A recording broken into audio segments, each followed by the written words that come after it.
إلى عبد رسول الله صلى الله عليه وسلم وأهل بيت رسول الله وأصحاب رسول الله ثم إلى أرواح آبائنا وأمهاتنا وأجدادنا وجداتنا مشايخنا في مشايخ الأرض ومغارب أحياتهم وماتهم، خصوصا مؤلف هذا الكتاب مترجم هذا الكتاب ونفعنا بما في الدار الآمين. الفاتحة.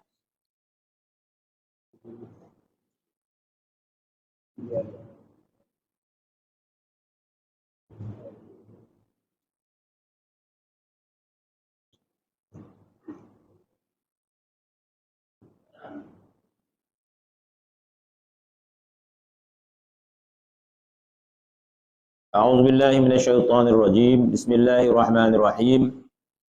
الحمد لله رب العالمين والصلاة والسلام على أشرف الأنبياء المرسلين سيدنا محمد وعلى آله وصحبه أجمعين. رب اشرح لي صدري ويسر لي أمري واحلل عقدة من لساني يفقهوا قولي. Sambungan kitab Kanzul Minan ala Hikam Abi Madian muka surat 10. 10 dekat mana?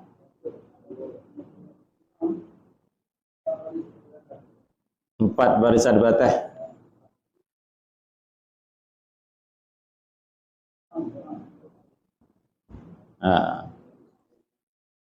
Kita ambil daripada perungan barisan yang kelima. Kata Ibnu Atha,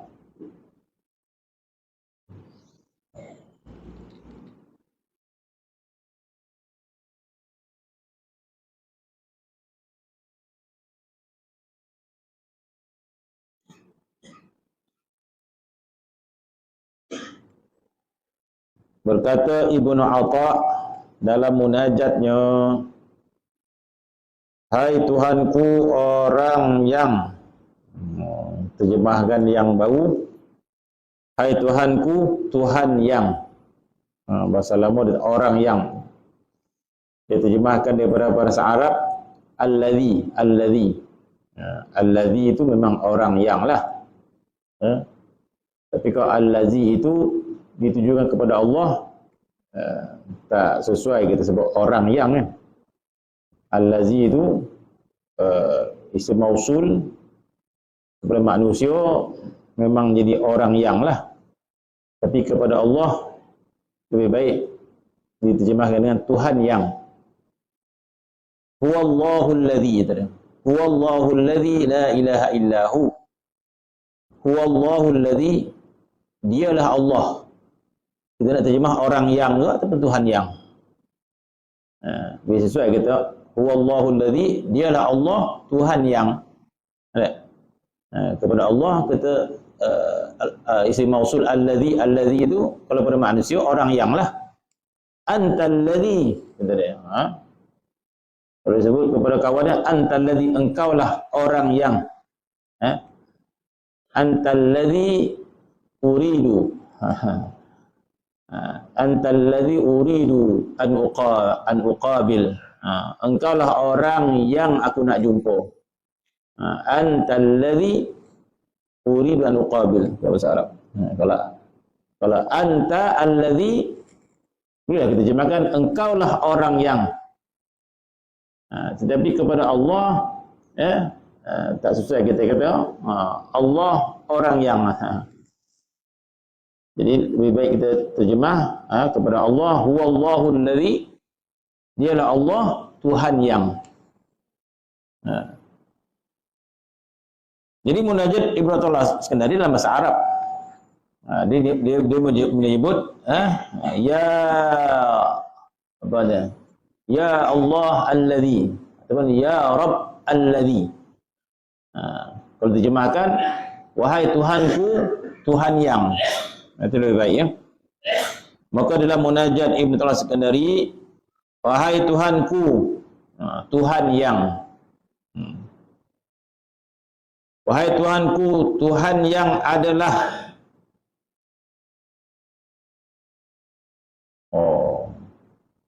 wahai Tuhanku Tuhan yang adalah kebajikannya kejahatan.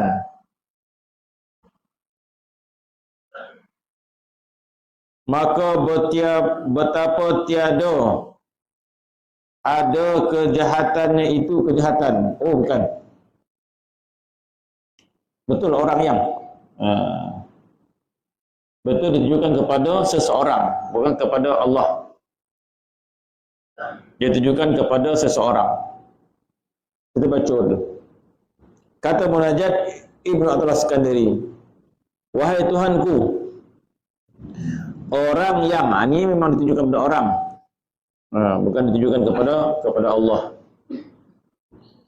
Wahai Tuhanku, orang yang adalah kebajikannya kejahatan, maka betapa tiada ada kejahatan itu kejahatan.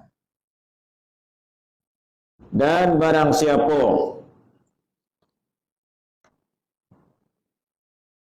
ada, mungkin ada lagi ini, dan barang siapa ada hakaiknya itu dakwa jua, maka betapa dakwa itu tiada dakwa. Sambungan daripada sebelum ini yang menyebut tentang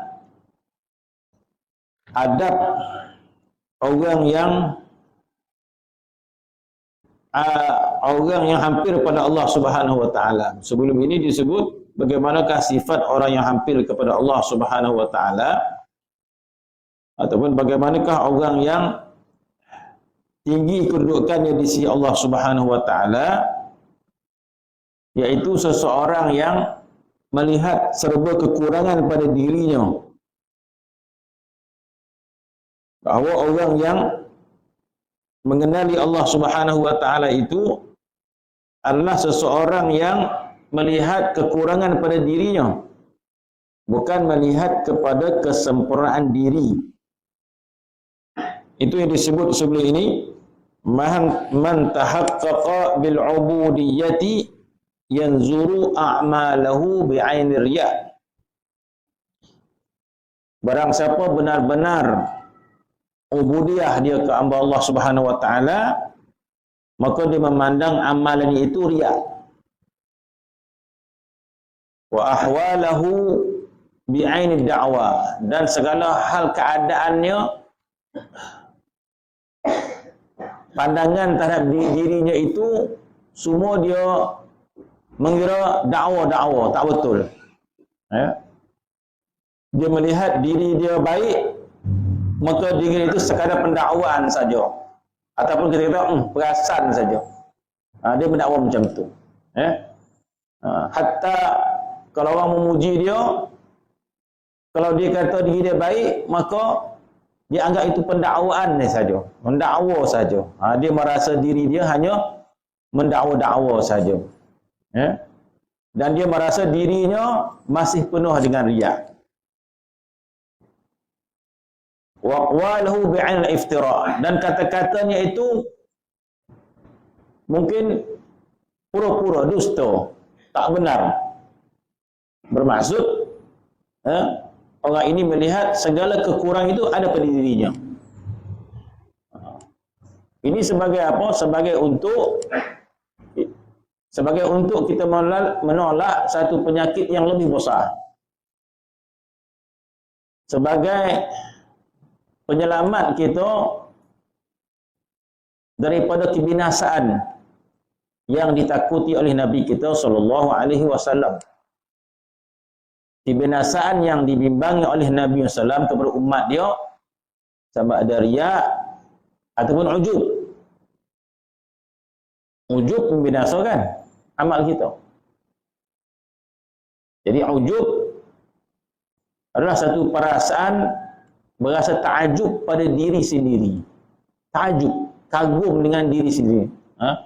Ujub daripada perkataan takjub. Ujub bukan takjub. Takjub ni berasa heran, berasa apa kata, berasa takjub pada diri sini. Dan ni, tak takjub. Oh, baiknya dan ni. Tu Ta'ajub pada diri sendiri nama dia ujub. Merasai diri sendiri itu nama dia ujub. Kalau riya itu tujuan untuk tunjuk kepada orang. Ujub ni dia tak ada niat nak tunjuk kepada orang. Ujub ni dia sendiri-sendiri je, perasaan sendiri je. Randal dia ni. Dia ujub. Sekadar itu membinasakan amal. Sekadar macam itu membinasakan amal kita sebenarnya.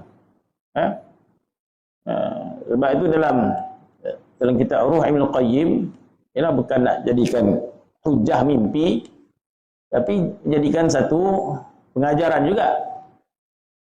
Sebab dalam kitab Ruh Ibn Qayyim banyak diceritakan tentang mimpi-mimpi orang-orang yang soleh. Dia orang nak tahu cerita-cerita mimpi-mimpi orang yang soleh, baca kitab Ruh Ibn Qayyim. Yang dah terjemah pun ada. Jadi dalam tu Ibn Qayyim menceritakan kisah orang-orang yang soleh yang meninggal dunia, dan selepas mereka meninggal dunia, maka sebahagian anak murid bermimpi tuan guru dia. Anak murid bermimpi dengan tuan guru dia. Maka dalam kitab itu menceritakan kisah bagaimana Imam Junaid Al-Baghdadi. Imam Junaid Al-Baghdadi ini disebut penghulu orang tasawuf. Penghulu orang tasawuf adalah Al-Imam Junaid Al-Baghdadi. Imam Junaid digelar sebagai Sayyidut Ta'ifah. Sayyidut Ta'ifah. Tulis kat Google tu. Sayyidut Ta'ifah. Siapa dia? Imam Junaid Al-Baghdadi. Dalam kitab Ruh Ibn Qayyim diceritakan bagaimana selepas kematian Imam Junaid Al-Baghdadi, maka murid dia bermimpi tuan guru dia, Imam Junaid. Maka dia bertanya, wahai tuan guru, apa keadaan kau di alam barzakh? Maka kita Imam Junaid, amal aku binasa, dia kata. Amal aku tidak ada nilai di sisi Allah Subhanahu wa taala. Insya-Allah. Kalau orang setahu Imam Junaid, Allah boleh tolaklah. Mimpi tak boleh nak dia hujah ya. Mimpi tidak boleh jadi hujah, tapi boleh dijadikan pelajaran. Mimpi orang soleh, dalam hadis Nabi menyebut salah satu perkara nubuwah. Mimpi-mimpi soleh ini salah satu cabang nubuwah disebut dalam hadis. Maka ditanya murid dia, macam mana tuan guru? Habis amal aku tidak ada nilai di sisi Allah Subhanahu wa taala kecuali beberapa rakaat yang aku lakukan di tengah malam. Bermaksud nilai keikhlasan itu sempurna. Yang lain banyak kesilapan-kesilapannya. Jadi kita kata kesilapannya macam mana solat kita ni? Wuduk kita dah selesai, pakaian kita bersih, Fatihah betul. Jadi kesilapan-kesilapan yang halus yang kita tak perasan kan. Jadi salah satu perkara yang binasakan amal kita ujub. Ujub adalah berasa diri kita baik dan sebagainya. Maka di antara penyelamat daripada ujub adalah kita melihat kekurangan pada diri kita. Jangan kita melihat kebaikan pada diri kita itu. Sebab itu disebut sebelum ini, barang siapa tahaqqaqa ubudiyah, barang siapa tahqiq ubudiyah dia, maka dia melihat amal dia riya. Masih lagi riya. Jadi sentiasalah dia ingin memperbaiki. Dan hal keadaannya pendakwaan semata-mata. Kalau dia berasa baik, ini pendakwaan semata-mata. Tak betul rasanya. Kemudian aqwalu bi'an iftira. Kata-kata yang baik itu mungkin tak betul-betul ikhlas dan sebagainya. Maka itu yang disebut Maka sehingga disebut bahawa Al-Imam Ibn Ata'illah Sakandari dalam munajat dia yang masyhur. Ini di antara munajat Imam Ibn Ata'illah yang masyhur ni. Ya. Maka katanya dalam munajatnya, sekejap. Dalam kitab ni ada, dalam kitab ni ada munajat Ibn Ata'illah Sakandari.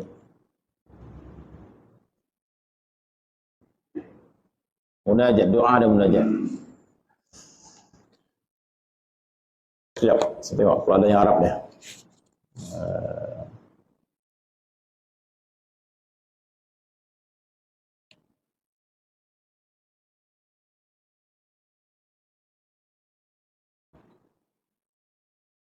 Maka kata Al-Imam Ibn Ata'illah Sakandari dalam munajat dia, wahai Tuhanku, orang yang adalah kebajikannya kejahatan.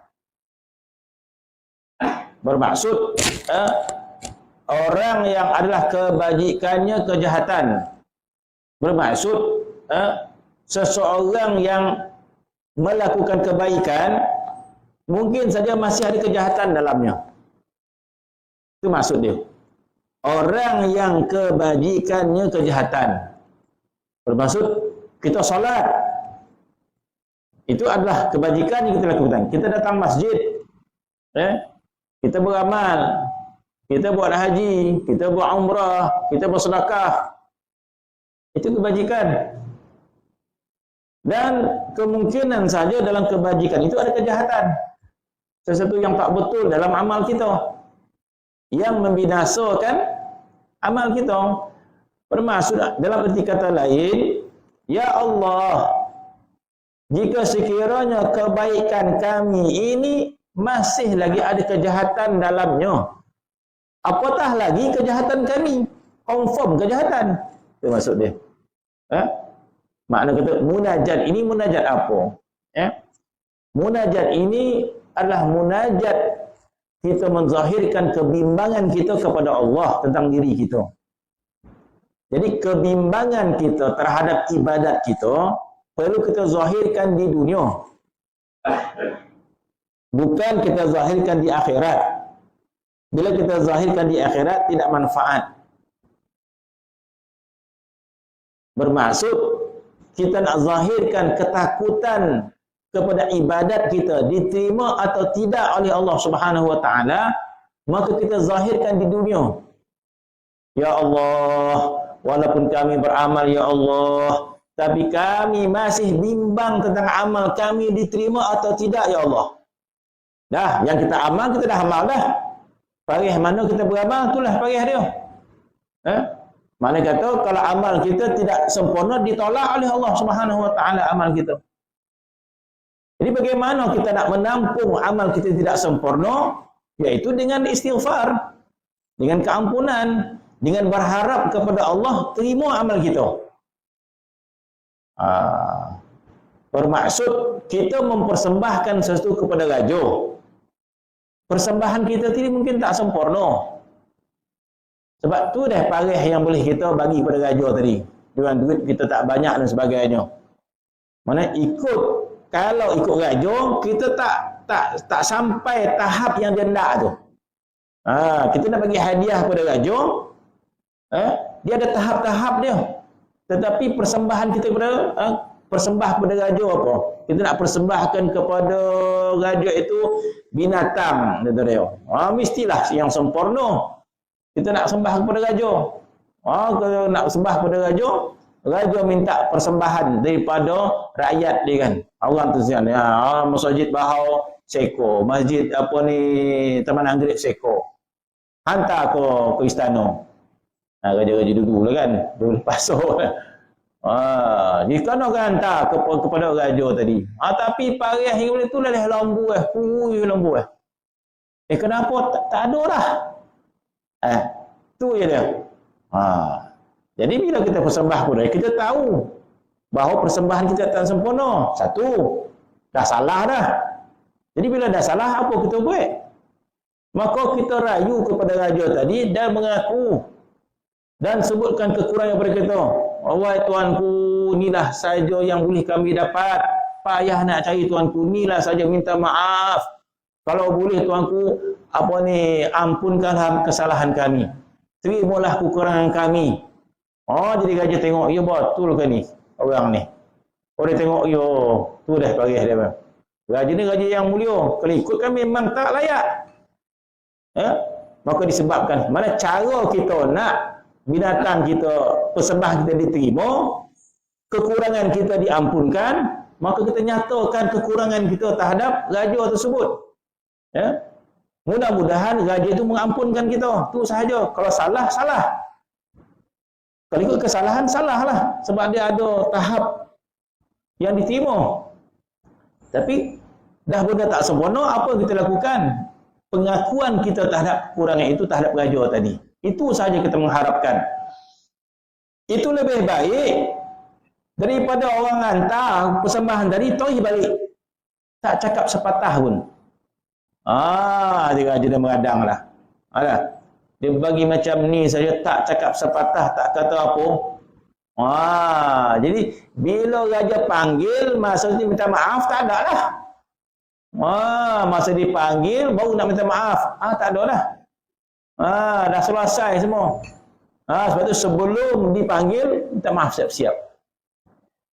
Begitulah di antara kita dengan Allah Subhanahu wa taala. Jadi disebut sebegitu supaya kita mengakui kekurangan dalam amal kita dan kita perasan kita baik. Itu maksudnya. Masya Allah, sedekah kita banyak, solat kita banyak, sekian. Kita perasan kebaikan ibadat kita, tiba-tiba di padang mahsyar, semua tak boleh pakai. Semua tak terima. Masa tu kita nak minta maaf kepada Allah Ta'ala, tak diambil kira lagi minta maaf tu. Terpulanglah kepada Allah Subhanahu wa Ta'ala sama ada ingin mengampun atau tidak. Nilai kemaafan itu tidak diterima di padang mahsyar. Kalau di dunia Masya Allah, kita minta ampun kepada Allah Subhanahu wa Ta'ala. Maka munajat ini adalah munajat gambaran kita meluahkan kepada Allah Subhanahu wa Ta'ala betapa banyaknya kekurangan diri kita. Maka kata Ibnu Al-Iskandari, wahai Tuhan, orang yang adalah kebajikannya kejahatan. Bermaksud, Masya Allah, mungkin saja orang itu ada kebajikan, tapi ada kejahatan. Masya Allah, kita solat, kita puasa, kita sedekah, tapi belum tentu lagi ibadat kita diterima, masih ada kejahatan. Bermaksud kita meluahkan rasa bimbang kepada Allah Subhanahu wa Ta'ala. Ya Allah, dengan masa yang lain, ya Allah, kebaikan kami pun mungkin ada kejahatan dalamnya, apatah lagi kejahatan kami. Bermaksud dengan maksiat kita, dengan kesalahan kita. Yang baik pun ada kejahatan dalamnya, apatah lagi kejahatan. Memang kejahatan. Jadi kata-kata ini adalah kata-kata untuk kita luahkan kebimbangan kita kepada Allah tentang amalan kita ni yang serba kekurangan. Masya Allah. Bermaksud kita solat, tapi solat kita tidak khusyuk. Maka amat-amat patut sangat selepas solat kita mengadu kepada Allah, kita minta maaf kepada Allah betapa kurangnya sembahyang kita. Sepatutnya sebegitu. Bukan kita lepas sembahyang, dah selesai dah sembahyang kita, habis dah tanggungjawab kita kata. Tidak sepatutnya sebegitu. Sebab itu disebut bahawa para salihin itu selepas melakukan kewajipan ibadat, mereka istighfar. Sebab itu lepas kita solat, kita istighfar. Kenapa lepas solat istighfar? Istighfar ni lepas maksiat istighfarlah. Astaghfirullah. Tengok benda maksiat, astaghfirullah. Lepas kita mengumpat, lepas mengumpat, astaghfirullah. Betul deh. Tak ada, kita lepas mengumpat astaghfirullah lah. Kalau habis kita umpit orang tu, sok jumpa dia. Orang lain lah kita umpit. Tapi lepas solat kita istighfar. Astagfirullah. Sebab istighfar selepas ibadat itu merupakan adab para salihin. Kita meniru adab dia pada ibadat. Maka disebut dalam kitab As-Sahrawardiyah, kitab Awarif Al-Ma'arif. Dalam kitab Al-Awarif Al-Ma'arif, Al-Imam As-Sahrawardi.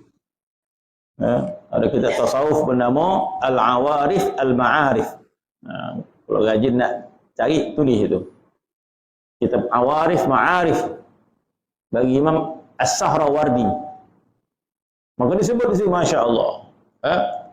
Para salihin dikatakan betapa beradabnya mereka menunaikan ibadat kepada Allah Subhanahu wa taala dan merasai penuh kekurangan setiap ibadat yang mereka lakukan kepada Allah taala. Kita tak ada perasaan macam tu.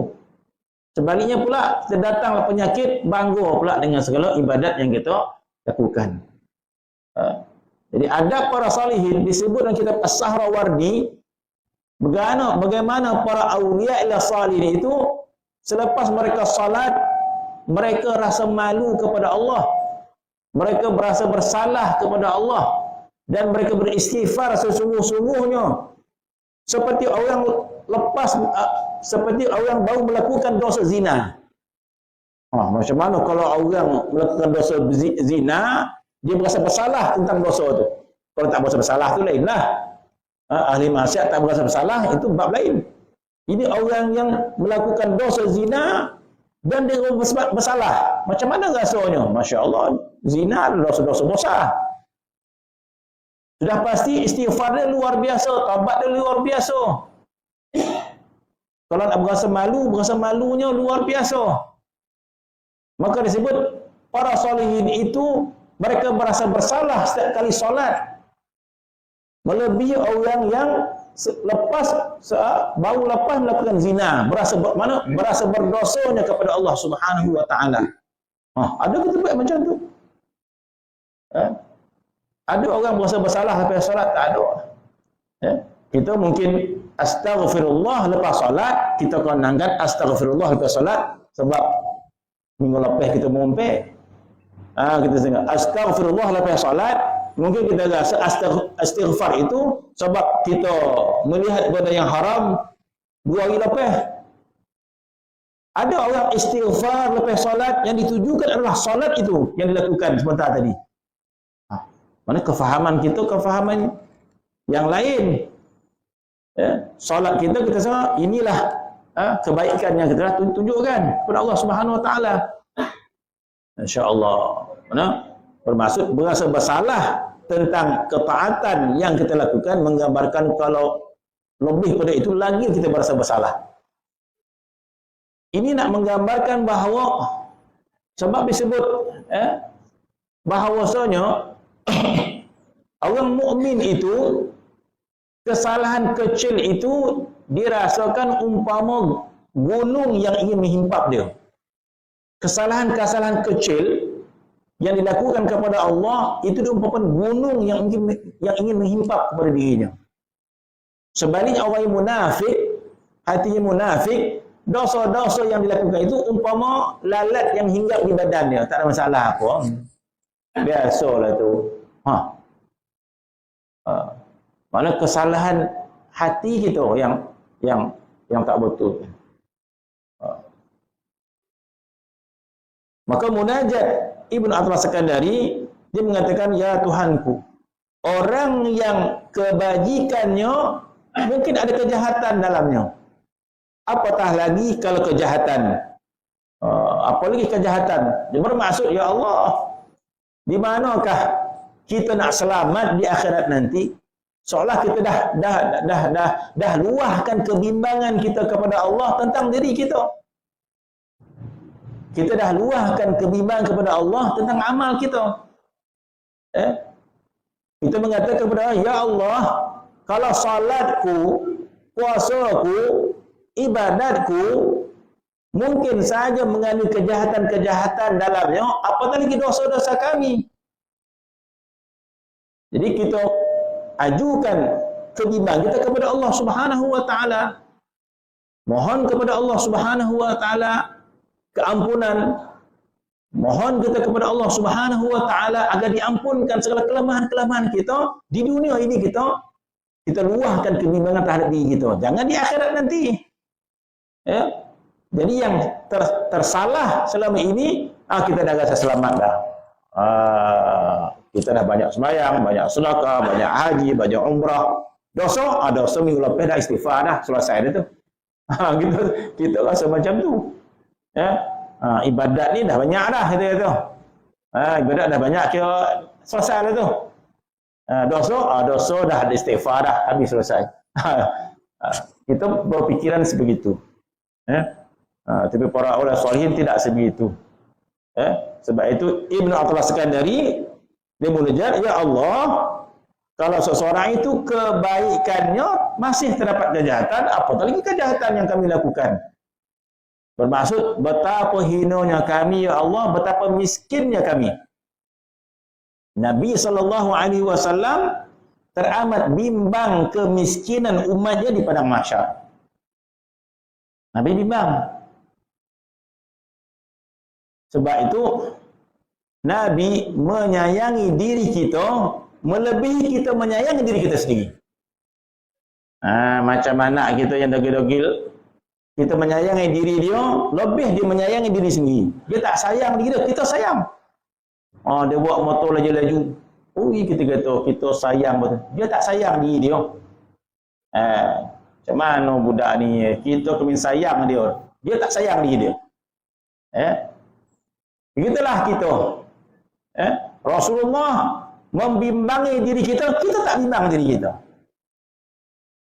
Sepatutnya kita bimbang sama. Maka Nabi bimbang diri umatnya itu di padang mahsyar itu muflis. Nabi bimbang, Nabi telah menyatakan kebimbangannya. Maka Nabi bertanya kepada sahabat, manil muflis? Siapakah orang yang muflis? Orang yang bankrupt siapa?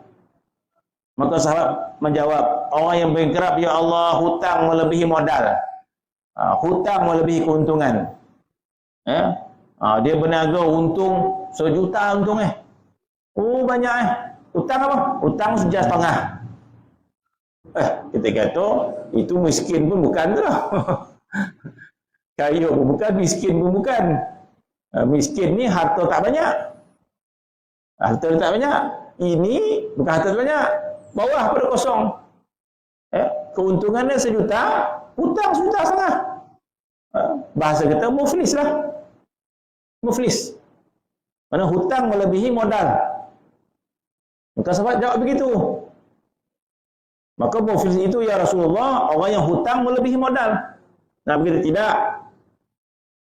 Orang yang muflis, Nabi kata, Nabi nak tunjukkan orang yang sebenar-benar bankrupt itu adalah bankrupt di akhirat. Maka Nabi mengatakan orang yang benar-benar muflis itu adalah orang yang meninggal dunia membawa amal yang bermacam-macam. Orang yang muflis itu orang yang banyak amal di dunia, maka dibawa di padang mahsyar. Sampai di padang mahsyar nanti, bila dihitung oleh Allah Subhanahu wa taala, dia menzalimi si fulan, menzalimi si fulan, menzalimi si fulan, menzalimi si fulan. Maka orang yang dizalimi tadi menuntut hak dia di padang mahsyar. Yang tak boleh kita nak bayar dengan harta di padang mahsyar. Maka bayaran di padang mahsyar adalah dengan kebajikan yang dilakukan di dunia, dengan salat dan sebagainya. Maka dibayarlah orang tadi hak dia, maka dibayarlah kepada orang yang dizalimi di dunia, sehingga dikata dalam hadis, sehingga habislah amal solatnya. Contoh, dah dibayar kepada orang yang dizalimi. Datang pula orang yang kedua, maka dibayar dengan pahala sekian. Nabi kata, sehingga habislah amalnya dibayar kepada orang yang dizalimi di dunia. Sedangkan ada orang lain lagi yang menuntut hak. Maka datanglah orang menuntut hak tadi, haknya yang dizalimi, maka sampai kepada orang tadi pahala dah habis. Jadi macam mana nak bayar? Bila orang tadi minta bayar, dah habis gitu. Pahala dah habis dah, tak ada. Macam mana nak bayar? Boleh. Ada kaedah lagi nak bayar. Pahala dah habis. Ada kaedah lagi, iaitu tanggung dosa orang tu. Nak bayar dengan pahala dah kosong. Bayarnya tanggung, 2 orang tu kau ambil. Ambil. Datang orang lagi tak dapat nak bayar dengan pahala, dibayar dengan dosa orang tu tanggung. Maka Nabi kata inilah orang yang muflis. Itu sebahagian keadaan orang di padang mahsyar. Nabi memberikan nasihat itu agar kita tidak menzalimi seseorang, agar kita tidak menzalimi sesama manusia, bahkan menzalimi sesama makhluk, bahkan menzalimi dengan binatang pun jangan. Sebab kalau kita menzalimi dengan binatang sekalipun akan dipanggil, akan dihadapkan di padang mahsyar, walaupun dengan binatang. Maka binatang tak adalah kita bayar dengan pahala, sebab binatang tidak berhajat kepada pahala. Kalau kita menzalimi binatang, maka balasan dia binatang tu akan buat kezaliman itu kepada kita balik yang setimpal dengan dia. Jadi mudah-mudahan kita tidak termasuk dalam mahkamah binatang di akhirat nanti. Minta lindung. Minta Allah Ta'ala ampunkan kita. Kalau ada buat kesalahan dengan binatang, minta Allah Ta'ala ampunkan kita. Sebab di akhirat nanti mahkamah binatang diadakan terlebih dahulu daripada mahkamah manusia. Binatang. Jadi bermaksud ketika mana binatang diadili, manusia menyaksikan mahkamah binatang terlebih dahulu. Tengok rimau tukang kambing.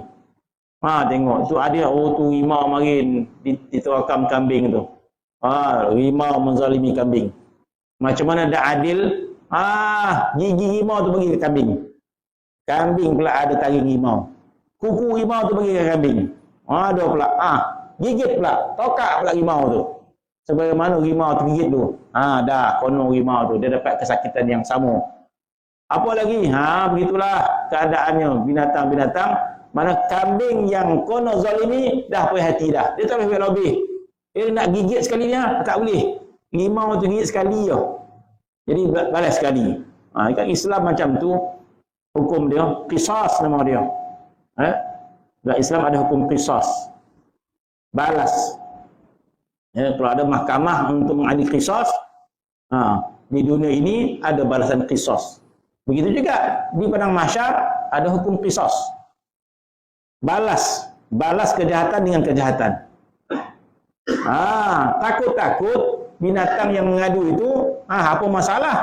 Rimau ke? Tak. Musang ke? Tak. Habis salah.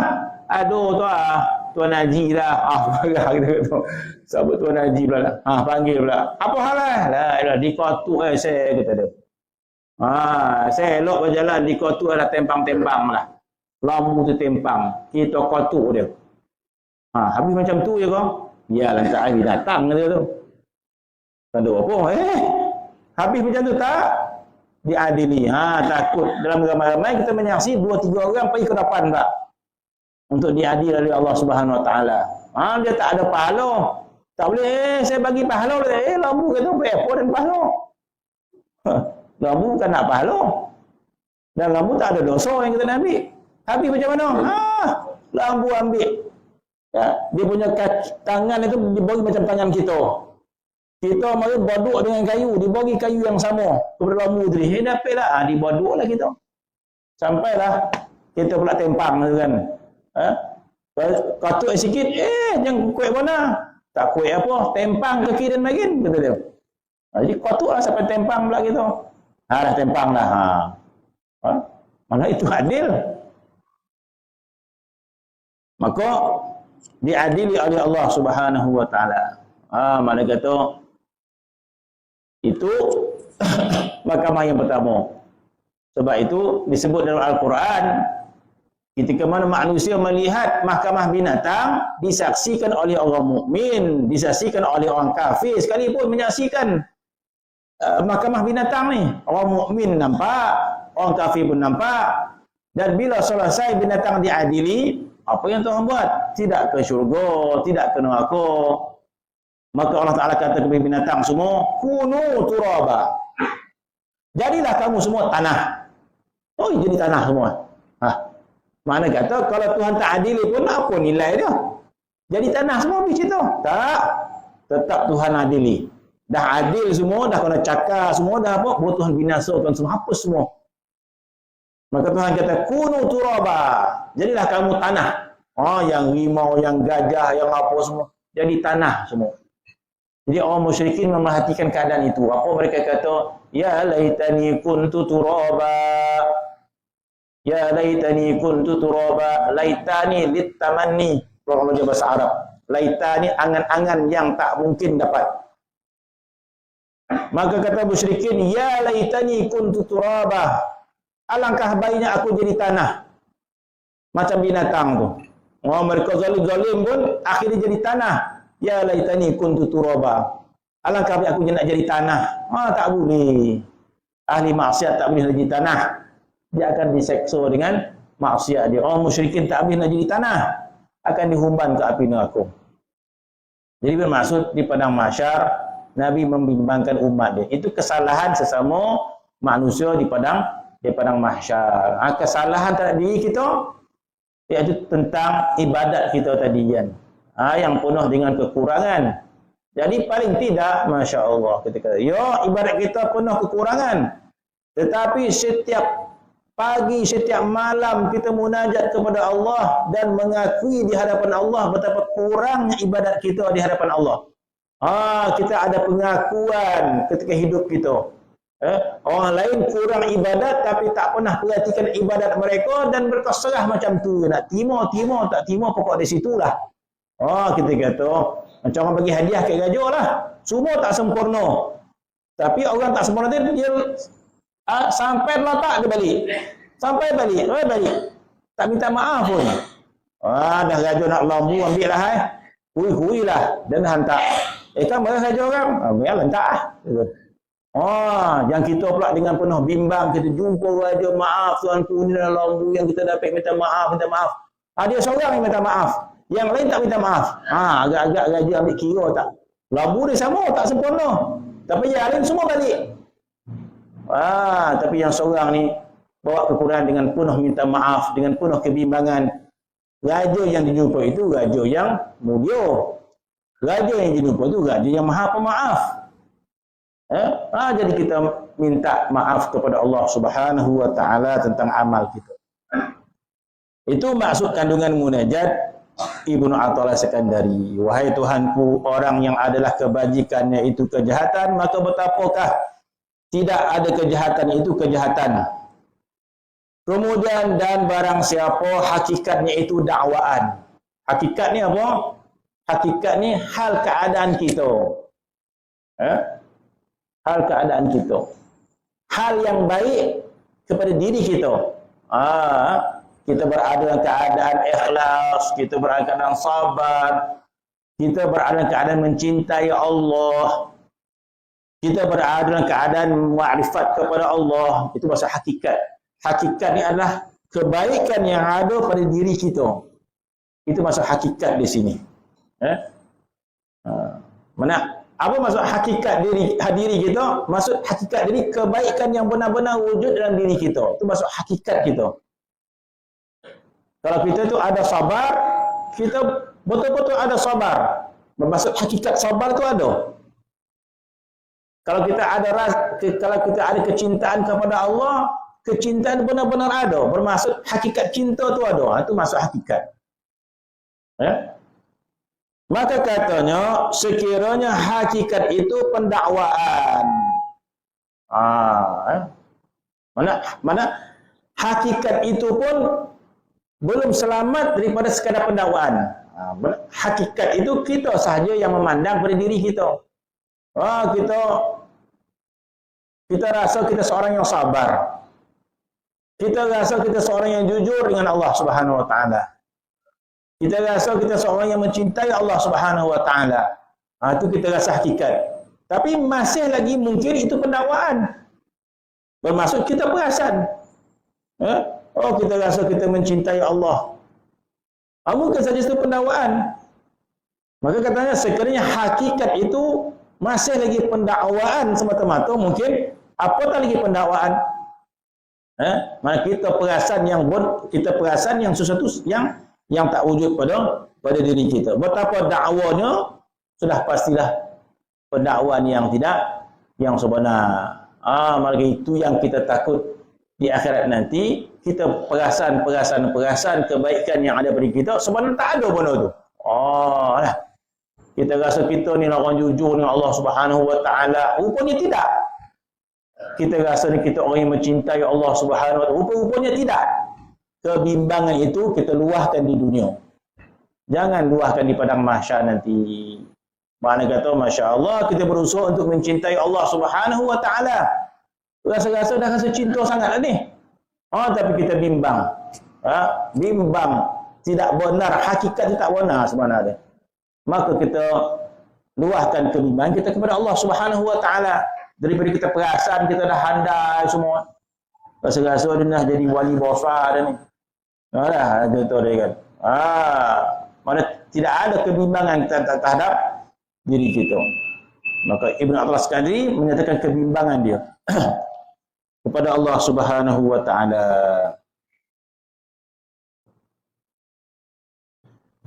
Dan alamat yang ketiga.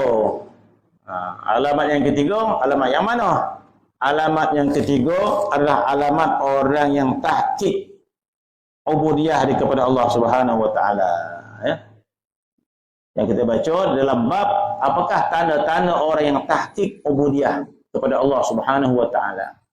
Yang kita sebut dahulu bahawa ubudiyah inilah ibadat ketaatan yang dituntut oleh Allah Subhanahu wa taala. Ubudiyah inilah ibadat yang dituntut oleh Allah Subhanahu wa taala dalam ayat yang Allah taala menyebut dalam Quran, wa ma khalaqtul jinna wal ins illa liya'budun. Tidak aku jadikan jin dan manusia illa liya'budun. Ya'budun di sini, ulama huraikan ya'budun di sini bukan sekadar ya'buduna bil jasad. Ya'budun di sini bukan ya'buduna bil jasad semata-mata. Ibadat di sini bukan erti kata ibadat kita dah tunaikan salat, kita dah puasa, kita dah zakat, kita dah haji, kita dah umrah dan sebagainya. Maka Ibnu Abbas mentafsirkan ya'budun ini adalah liya'rifuni. Liya'rifun. Maka jadilah maksud ayat itu, tidak aku jadikan jin dan manusia kecuali untuk mereka itu mengenali aku. Dengan arti kata lain, tidaklah kita ni dikatakan mengenali Allah Subhanahu wa taala kecuali kita sifat ubudiyah kepada Allah Subhanahu wa taala. Tidak mungkin seorang itu ubudiyah kepada Allah kalau dia tidak mengenali Allah Subhanahu wa taala. Mengenali dia itu kata mengagungkan Allah Subhanahu wa taala. Mengenali dia itu kata mencintai Allah Subhanahu wa taala. Jadi itu satu perintah daripada Allah Subhanahu wa taala. Dan kita kata ubudiyah, kehambaan, sifat kehambaan. Bermaksud selain daripada Allah Subhanahu wa taala perintahkan kita melakukan ketaatan, demi ketaatan, kewajipan demi kewajipan, apakah selesai situ? Tidak. Allah Subhanahu wa taala perintahkan kita supaya jadikan diri kita ni bersifat kehambaan pada Allah Subhanahu, memperhambakan diri kepada Allah Subhanahu wa taala, menundukkan diri kita kepada Allah Subhanahu wa taala.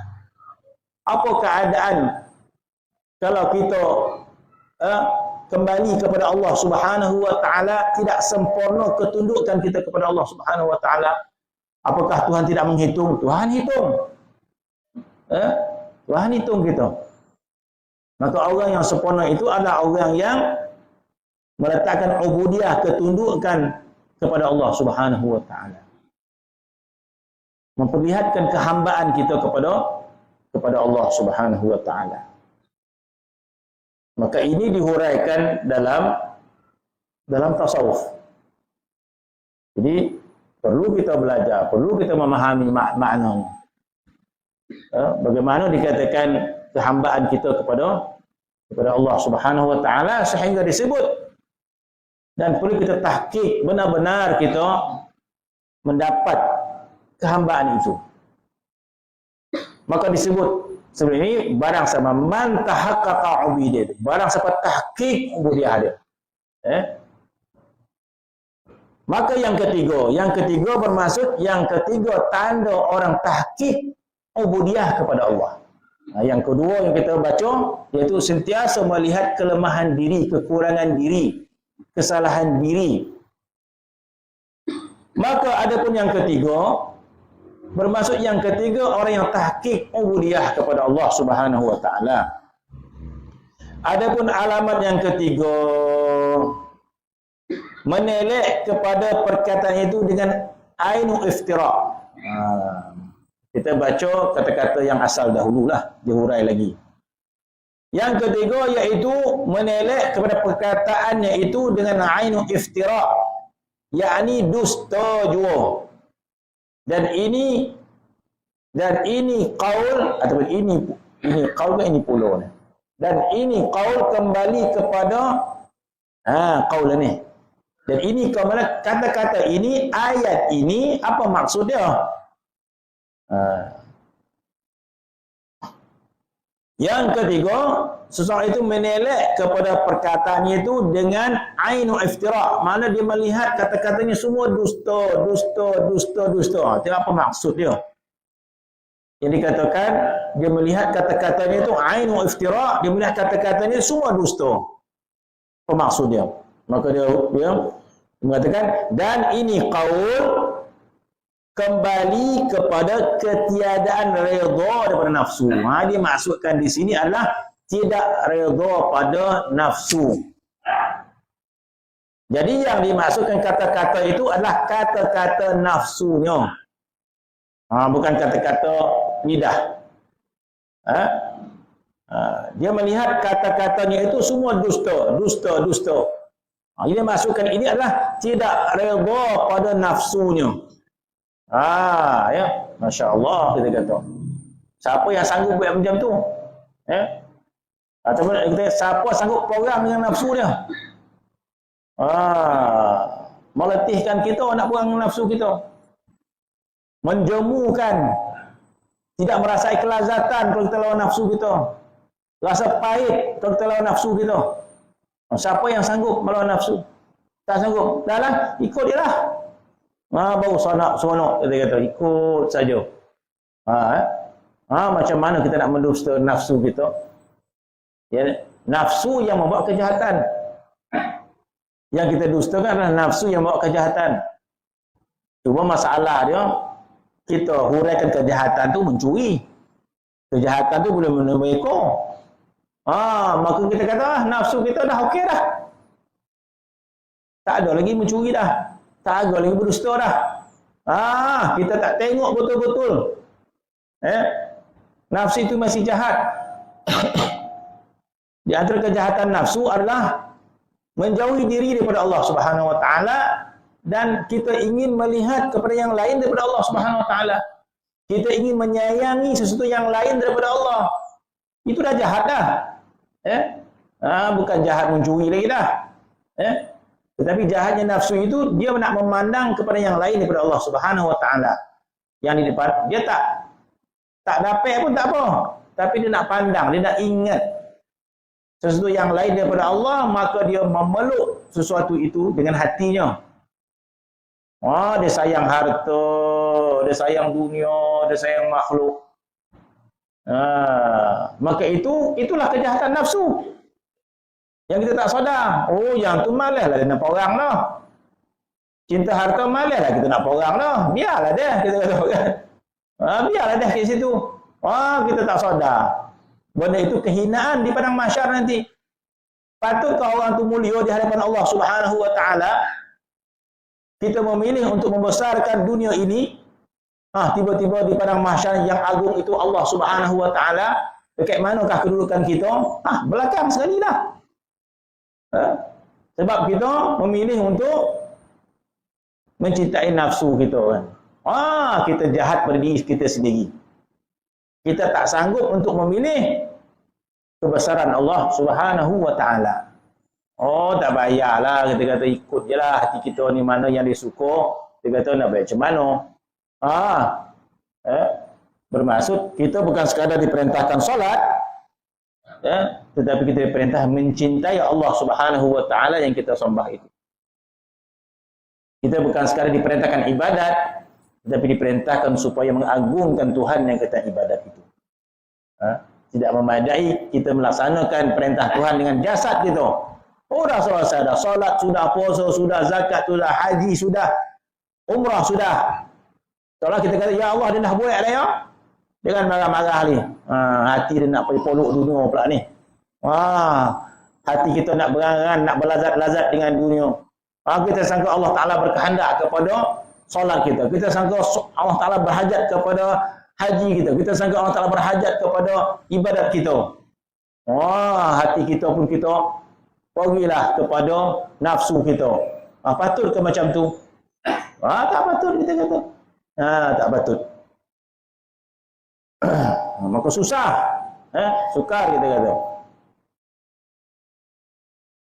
Jadi maksudkan menelek perkataan itu dengan ainul iftira, dengan dusta, mendustakan, bermaksud kita mendustakan kata-kata nafsu kita, keinginan nafsu kita, kita dustakan, kita nafikan, sekiranya sesuatu itu menjauhkan kita daripada Allah Subhanahu wa taala.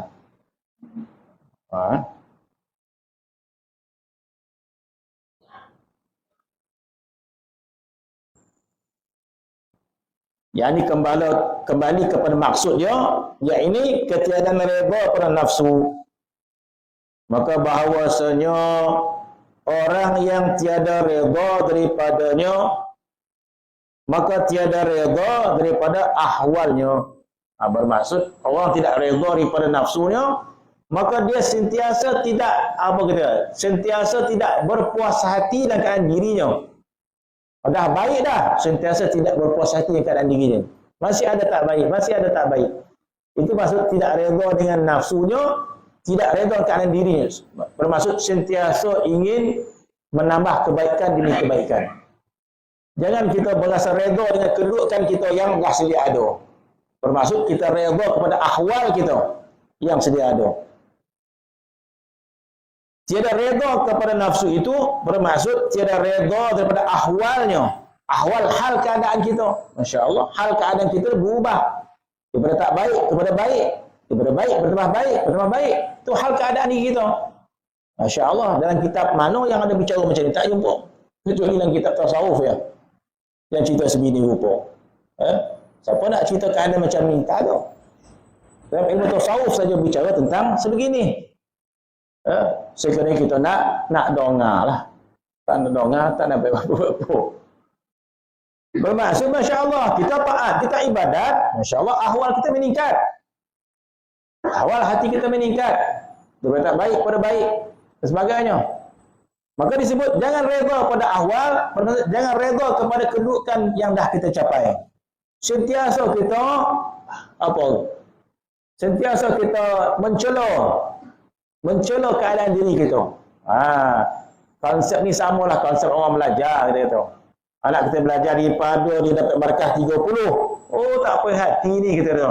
Gagal ni. Dia belajar dapat 40. Luluilah.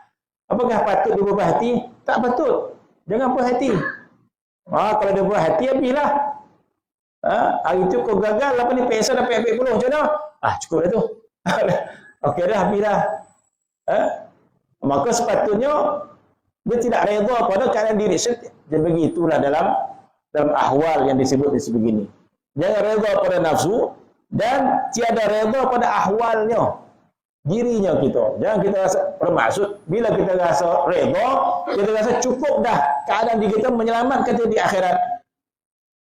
Masya Allah, keadaan hati ni rasa dah baik dah. Dah cukup dah. Rasa-rasa boleh menyelamat. Maka penyakit, disebut satu penyakit, tetap penyakit. Iaitu redha dengan ahwal. Redha dengan keadaan yang sudah sedia ada pada kita. Bermaksud, sikapnya sebenar, tidak boleh redha. Sentiasa tidak redha dengan keadaan pencapaian kita. Dapat 40 barakah, tak redha. Dapat 50 barakah, alhamdulillah. Tapi tak puas hati lagi. Tak puas hati. Sentiasalah kita ingin kesempurnaan demi kesempurnaan. Bila redha, maka disitulah bermulanya kekurangan diri. Maka katanya tiada redha padanya dan tiada redha pada ahwal keadaan dirinya. Dan iaitu syuhud. Syuhud menyaksikan. Dia memandang, dia menyaksikan. Ya? Iaitu syuhud segala amalnya dengan ainur riya. Sama tadi. Bermaksud dia melihat amalnya masih ada riya. Masya. Masih ada kekotoran. Barulah ada usaha untuk memperbaiki amal. Sekiranya dia kata dah selesai, riya dah tak ada dah. Contoh dia kata, ada rasa dah tak ada dah riya dah. Maka berhentilah dia berusaha untuk memperbaiki diri dia. Itu punca bermulanya kejatuhan kita. Maka bila melihat kebaikan kita, syuhud segala amalnya dengan ainur riya. Dia bimbang masih lagi ada riya, tak bersih lagi. Jadi boleh kita istighfar kepada Allah dengan riya gitu. Di sinilah, di dunia lah kita nak istighfar. Ya Allah, mungkin sahaja salatku riya, ya Allah. Maka kita istighfar kepada Allah Subhanahu. Itu cara kita nak membersihkan amal yang riya. Kita nak macam mana lagi? Kita dah beramal dah selesai. Kita dah puasa Ramadan dan tak ada dalam kitab fiqh. Kitab fiqh tak ada tulis puasa riya batal qada balik. Tak ada hukum fiqh tak ada. Saya nak qada lah puasa Ramadan. Siapa kau tak puasa ke? Pono. Ada ke tak? Habislah. Rasa-rasa 3 hari tu riya lah. Tak ada kitab fiqh. Qada puasa sebab riya tak ada. Bermaksud tak ada hukum qada. Begitu juga haji. Haji kalau dah sempurna rukun dia, tawaf sempurna, sa'i sempurna, wukuf sempurna, muzdalifah sempurna. Kalau tak sempurna kena ulang. Kalau pergi Mekah, tawaf tak sempurna, orang tawaf 7, dia tawaf 6. Lepas itu sa'i, lepas itu bergunting, tu balik Malaysia. Kita kata umrah dia tak sah. Sebab tak sah, sebab 6 kali pusing. Bicara nak buat, pergi Mekah balik. Pergi Mekah balik, tawaf balik, sa'i balik, bergunting. Selesai. Mari disuruh ulang balik. Atau disuruh dia sempurnakan umrah tu. Kalau ada kesalahan-kesalahan yang tertentu, bayar dam dan sebagainya. Tetapi kalau haji dan umrahnya ada riya, apa yang perlu dibuat? Tak ada kata hukum fiqh qada balik. Ataupun orang buat haji dia berbantah-bantah berkelahi. Man hajja fala rafatha wala fusuqa wala jidala. 3 yang Tuhan larang. Man hajja, barang siapa buat haji, man hajja fala rafatha. Barang siapa buat haji jangan cakap tak elok. Jangan cakap lucah. Wala fusuqa, jangan fasik. Fasik mata, fasik lidah. Wala jidala, jangan berkelahi-kelahi. Jadi orang pergi Mekah berkelahi-kelahi, berbantah dan sebagainya. Tak ada nama dia. Dam berjidal tak ada. Bayar dam fasik tak ada. Bayar dam kata-kata tak elok tak ada. Tak ada dam ada jemaah haji datang, dia nak bayar dam. Dia rasa macam ada buat salah lah. Nak bayar dam. Saya nak bayar dam. Dam apa? Coba. Antah, kata dia. Tak ada dam antah, tak ada. Coba. Dam apa? Berasa tak apalah, tak macam tak sedap. Tak ada dam tak sedap. Dam apa? Kalau dam sebut, rambut serabut, kaya ada dam. Apa lagi? Pakai berjahit sengaja, ada dam dia.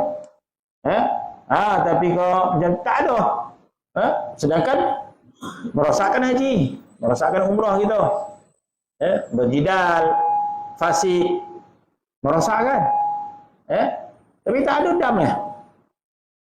Jadi macam mana selamatkan? Tak ada cara lain, minta maaf pada Allah Subhanahu Wa Taala.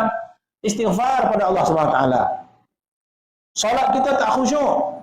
Dalam kitab fiqh tak ada suruh kita qada. Dah selesai lah.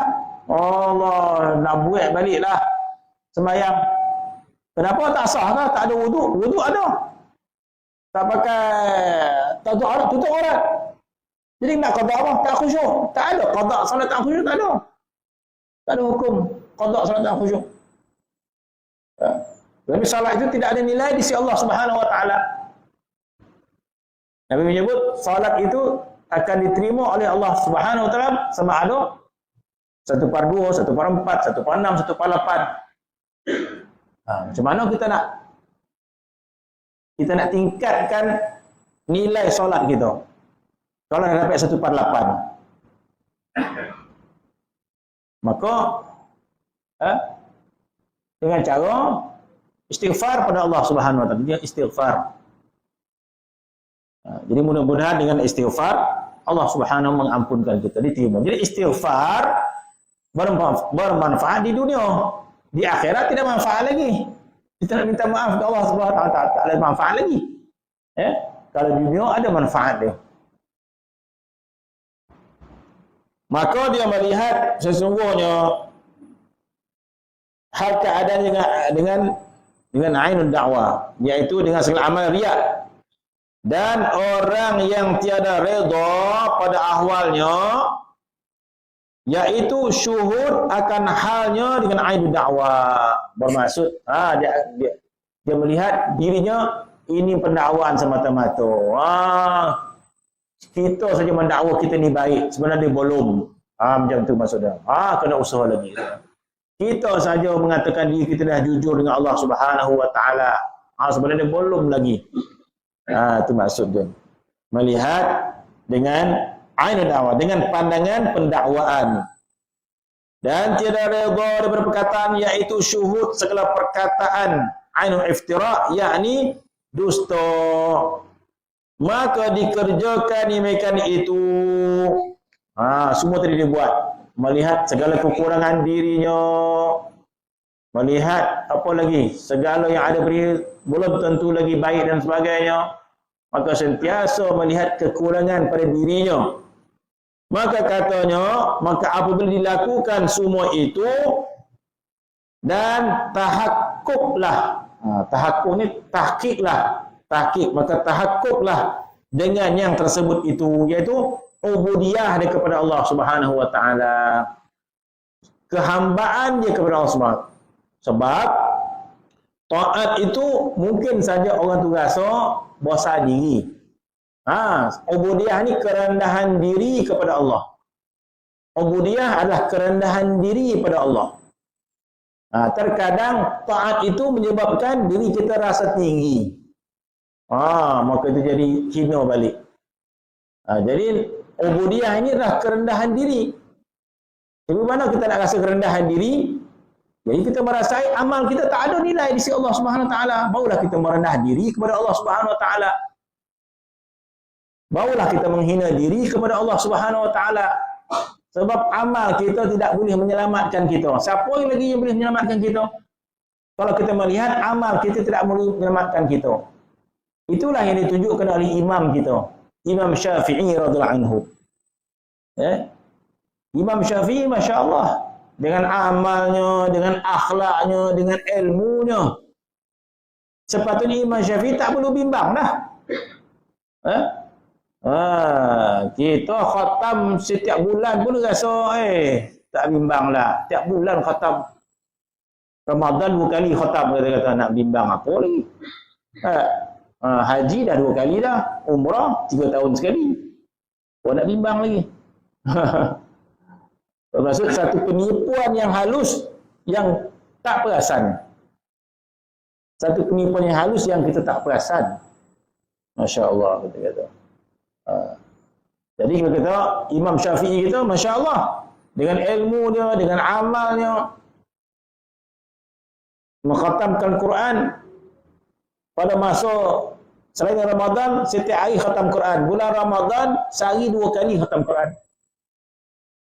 Maksiat tak pernah dilakukan oleh Imam Syafi'i kecuali tak sengaja. Dia pernah tak sengaja. Dalam agama tak sengaja tak dosa. Tapi Imam Syafi'i ada kesan pada melihat tak sengaja tu pun. Dia melihat, terlihat botih yang perempuan dia terlihat aurat. Maka jadi kurang hafalan dia.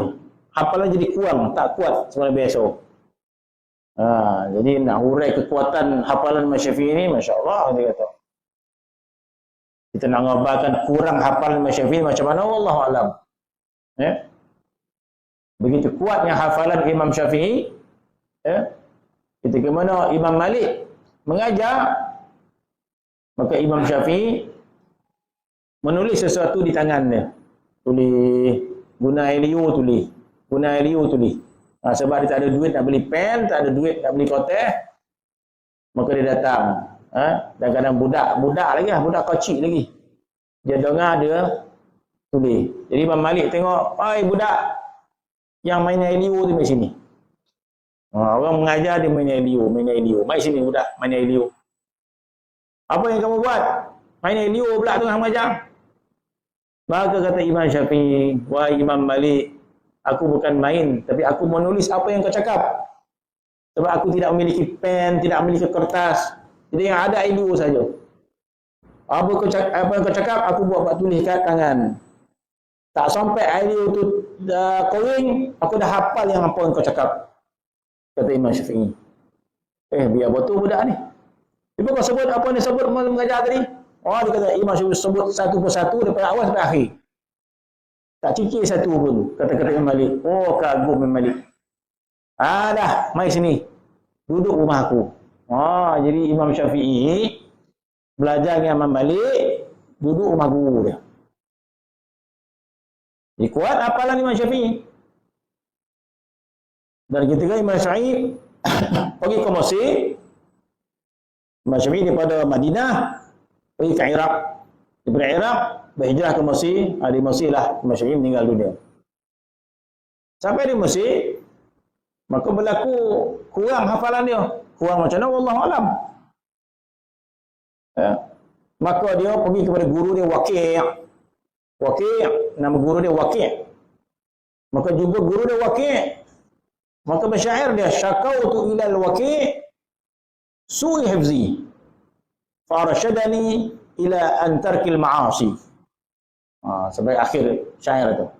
Kata Imam Syafi'i, syakautu ila Waqi' su'il hifzi. Aku mengadu pada guru aku Waqi', teruknya hafalan aku. Maka Waqi' memberikan nasihat kepada Syafi'i, antarkil ma'asi, supaya tinggalkan maksiat. Hujung syair itu Imam Waqi' kata, kerana sesungguhnya ilmu itu adalah cahaya. Al-ilmu nurun.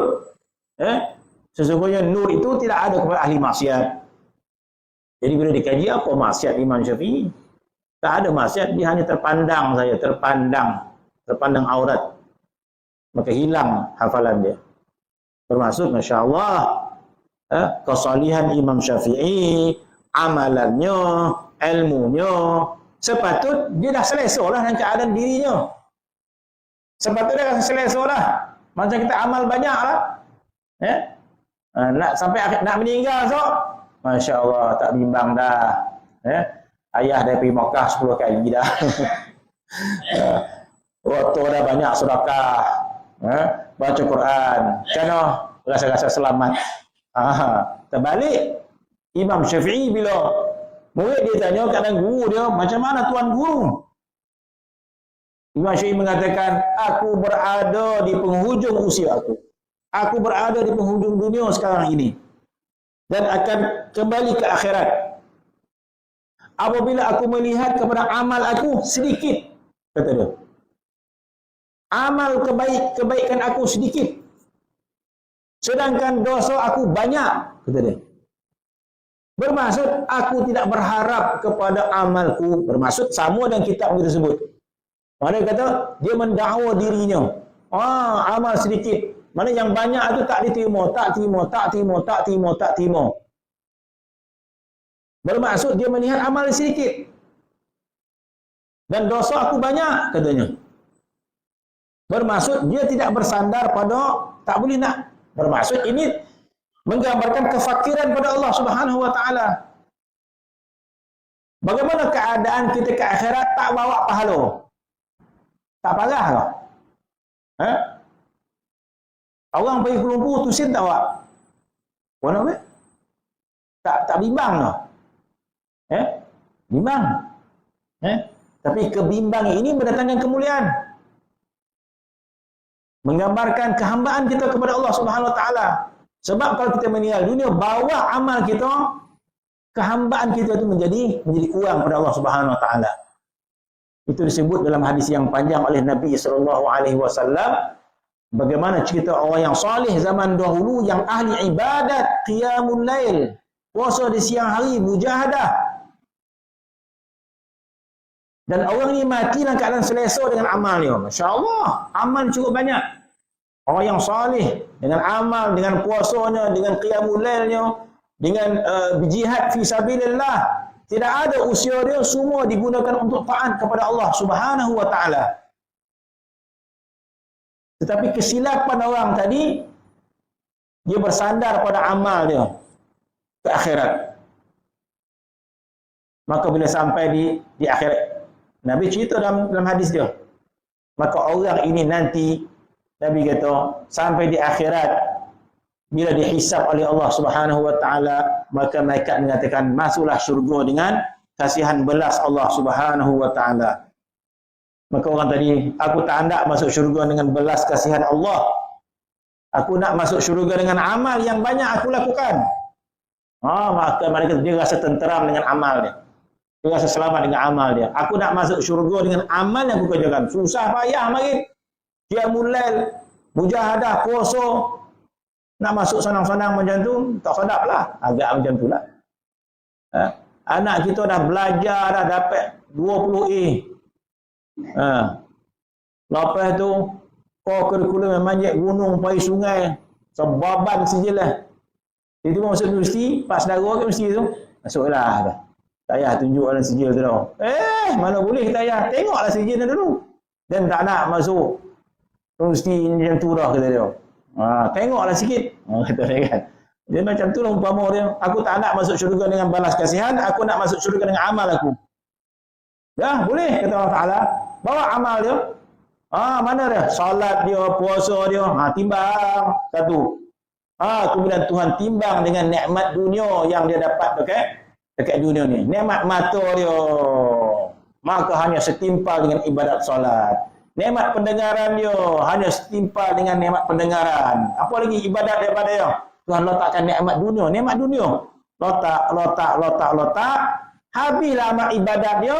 Sedangkan banyak lagi nikmat dunia yang dia tak boleh nak bayar dengan amal dia. Nak timbang sangat amal tadi. Amal yang banyak dilakukan tidak mampu nak bayar nikmat dunia. Banyak lagi nikmat dunia Allah Ta'ala yang tak dapat nak bayar. Macam mana nak beli syurga? Dah heret je kena aku. Sebab amal dia tak mampu nak beli syurga. Nak bayar dunia pun tak mampu. Barulah ya Allah, masukkanlah aku ke syurga-Mu dengan rahmat-Mu ya Allah. Bermaksud kesalahan di sini adalah kehambaan pada Allah Subhanahu wa taala, kehinaan pada Allah Subhanahu wa taala. Jadi Imam Syafi'i sebegitu. Maka dia melihat amal ibadat ketaatannya tak banyak. Maka dia mendakwa amal dia tak banyak, mendakwa amal dia semua tidak sempurna dan dosa dia banyak. Maka kata Imam Syafi'i, aku tidak berharap kepada amal aku.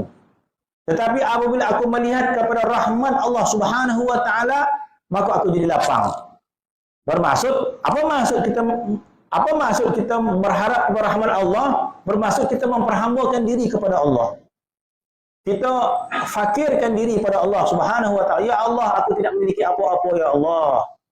Amal aku semuanya binasa ya Allah. Dosa aku banyak ya Allah. Aku tidak boleh selamat dengan amalku ya Allah. Yang boleh selamat adalah dengan kemurahan-Mu ya Allah. Ini masuk kehambaan pada Allah Subhanahu wa taala. Kita merendah diri dan memperhambakan diri pada Allah Subhanahu wa taala. Ini yang ditunjukkan imam kita, Imam Syafi'i rahimahullah. Jadi ini adab yang perlu dipelajari, kita kata. Kalau orang tak nak, macam mana? Tak payah ni cek-cek tu warna dah belajar adab ubudiyah dengan Allah Subhanahu wa taala. Wallahu taala alam. Bismillahirrahmanirrahim. Alhamdulillahirabbil alamin wassalatu wassalamu ala asyrofil anbiya'i wal mursalin wa ala alihi washabbihi wa sallam. Alhamdulillahirabbil alamin.